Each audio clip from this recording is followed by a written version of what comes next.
যতক্ষণ পর্যন্ত বাংলাদেশ থেকে চিরতরে চাঁদাবাজি নির্মূল না হবে, সন্ত্রাসী কার্যক্রম চিরতরে নির্মূল না হবে, ততক্ষণ পর্যন্ত আবু সাইদ মুগ্ধের উত্তরসূরিরা তাদের যুদ্ধ বন্ধ করবে না। এই যুদ্ধ চালিয়ে যাবে বাংলাদেশের রাজপথে ইনশাআল্লাহ। আমরা দীর্ঘ 15 বছর লড়াই সংগ্রাম করছি, রাজপথে আমরা লড়াই সংগ্রাম করেছি, আমরা শাহাদত বরণ করেছি, আমরা রক্ত দিয়েছি, আমরা জীবন দিয়েছি, বছরের পর বছর আমরা জেল কেটেছি, কোন অন্যায়ের কাছে মাথা নত করিনি। সামনের দিনেও আমাদেরকে কেউ পরাজিত করতে পারবে না, আমরা কোন অপশক্তির কাছে মাথা নত করব না ইনশাআল্লাহ। আসসালামু আলাইকুম ওয়া রাহমাতুল্লাহি ওয়া বারাকাতুহু। বাংলাদেশের এই সবুজ চত্বরকে যারা নিজেদের রক্তে রঞ্জিত করেছেন, যাদের ত্যাগ এবং কুরবানির বিনিময়ে আমরা নতুন করে দ্বিতীয় স্বাধীনতা অর্জন করলাম, ফেসিবাদ মুক্ত বাংলাদেশ পেলাম, খুনি হাসিনার সরকার বাংলাদেশ থেকে পালিয়ে যেতে বাধ্য হলো, আমরা সেই সমস্ত ভাই এবং বোনদের জন্য দোয়া করি, আল্লাহ রাব্বুল আলামিন তাদেরকে কবুল করুন, এর উত্তম যা তাদেরকে দান করুন।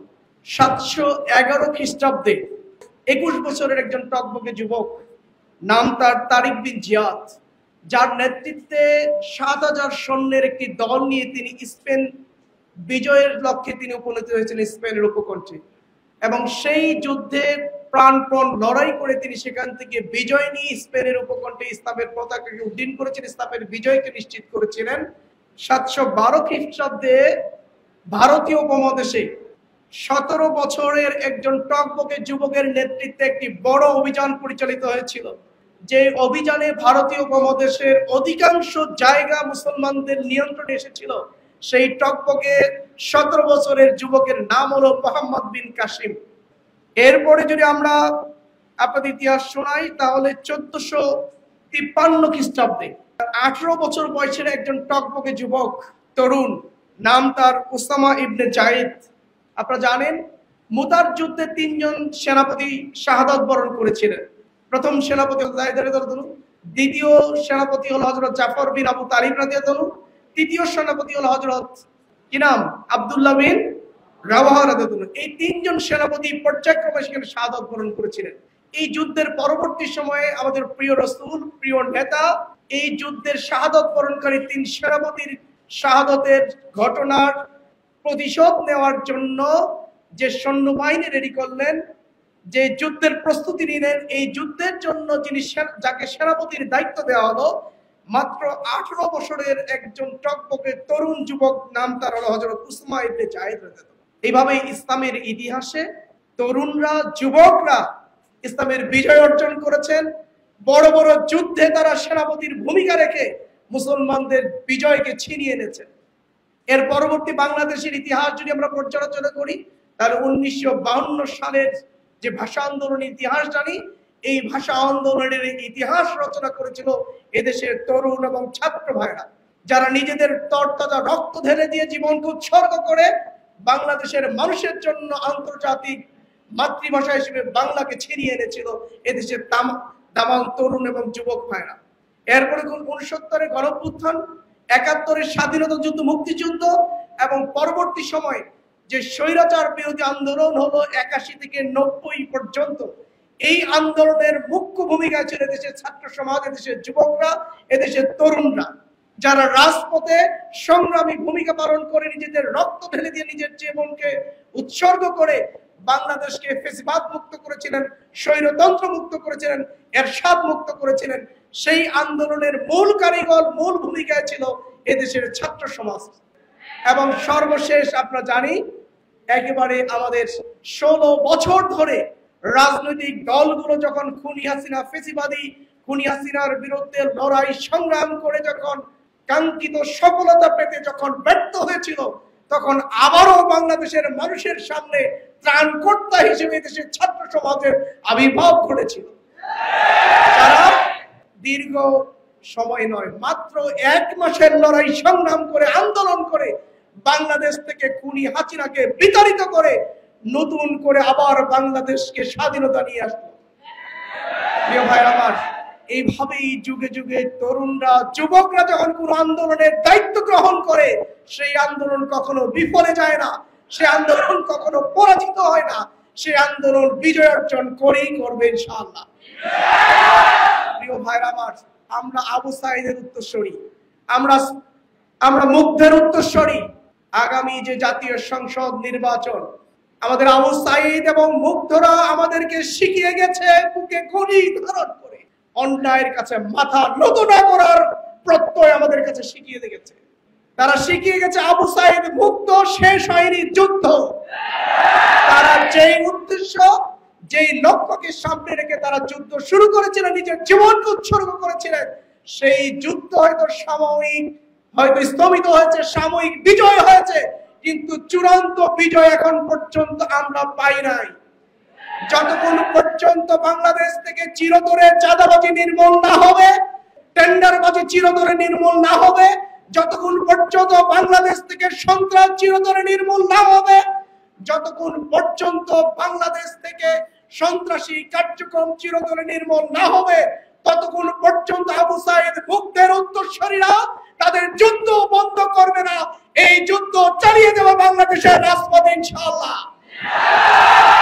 প্রায় 12 কোটি ভোটারের মধ্যে 4 কোটি ভোটার হলো দেশের তরুণ এবং যুবকরা, যারা দীর্ঘ 15 বছর নিজেদের ভোটাধিকার প্রয়োগ করতে পারে নাই।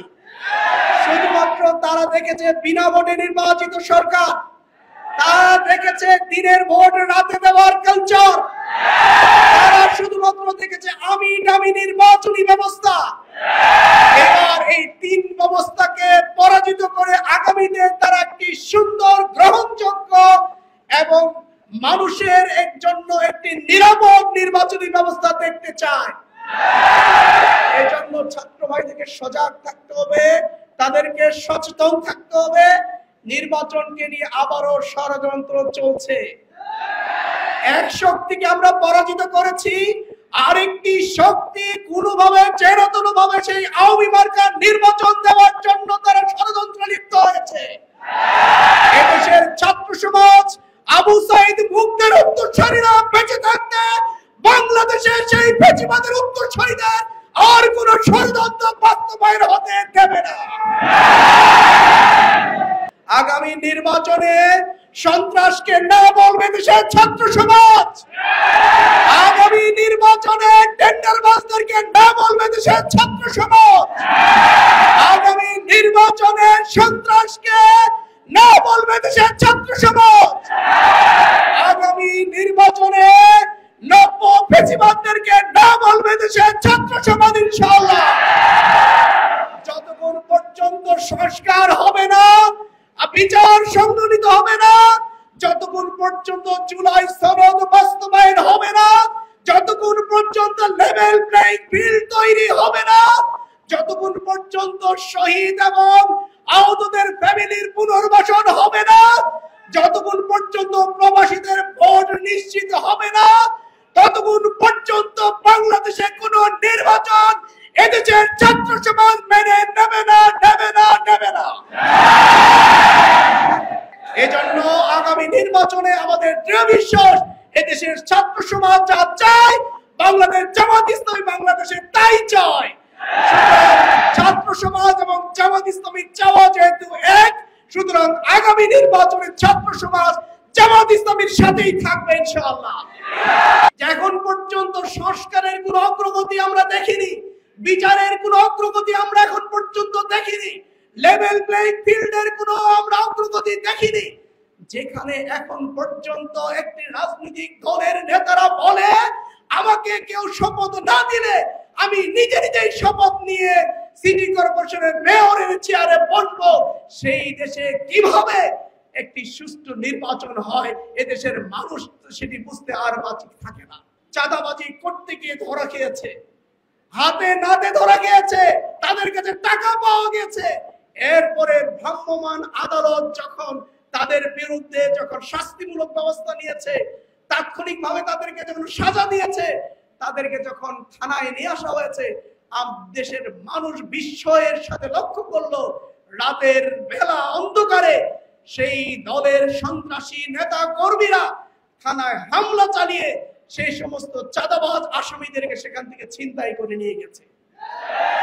এই যদি হয় হলো আইন শৃঙ্খলা বাহিনীর অবস্থা, আগামী নির্বাচনের জন্য, সুষ্ঠু নির্বাচনের জন্য, গ্রহণযোগ্য নির্বাচনের জন্য দরকার হলো নিরপেক্ষ নির্বাচন কমিশনার। এখন পর্যন্ত নির্বাচন কমিশন সেই নিরপেক্ষতার প্রমাণ দিতে পারেনি। আগামী দিনে সুষ্ঠু গ্রহণযোগ্য নির্বাচনের জন্য প্রয়োজন হলো আইন শৃঙ্খলা বাহিনীর নিরপেক্ষতা। এখন পর্যন্ত আইন শৃঙ্খলা বাহিনী কোনো নিরপেক্ষতা দেখাতে পারেনি, বরঞ্চ প্রত্যেকটি জায়গায় একটা রাজনৈতিক দলের অনুগত হয়ে তারা সব জায়গায় কাজ করছে, মামলা বাণিজ্যে তারা লিপ্ত হয়েছে। সুতরাং এই নির্বাচন কমিশনের অধীনে, এই আইন শৃঙ্খলা বাহিনীর অধীনে বাংলাদেশের সুষ্ঠু নির্বাচন এই মুহূর্তে হতে পারে না। সেই নির্বাচন কখনো নিরপেক্ষ হবে না। এই জন্য আমরা বলেছি সংস্কার হতে হবে, লেভেল প্লেইং ফিল্ড হতে হবে। যেই ফ্যাক্টর গুলো হলো সুন্দর গ্রহণযোগ্য নির্বাচনের জন্য প্রয়োজন, প্রত্যেকটি ফ্যাক্টরকে আগে সংস্কার করে একটা লেভেলে আনতে হবে, নিরপেক্ষ বানাতে হবে, তারপরেই তাদের অধীনে নির্বাচন হলে সেই নির্বাচনটা সুষ্ঠু হবে। এই জন্য সম্মানিত ভাইরা আমার, আজকে একদিকে যেভাবে নির্বাচনের প্রস্তুতি আমরা নেব, অপরদিকে নির্বাচনের সুন্দর পরিবেশ তৈরি করার জন্য আমরা রাজপথে ভূমিকা রাখবো ইনশাআল্লাহ।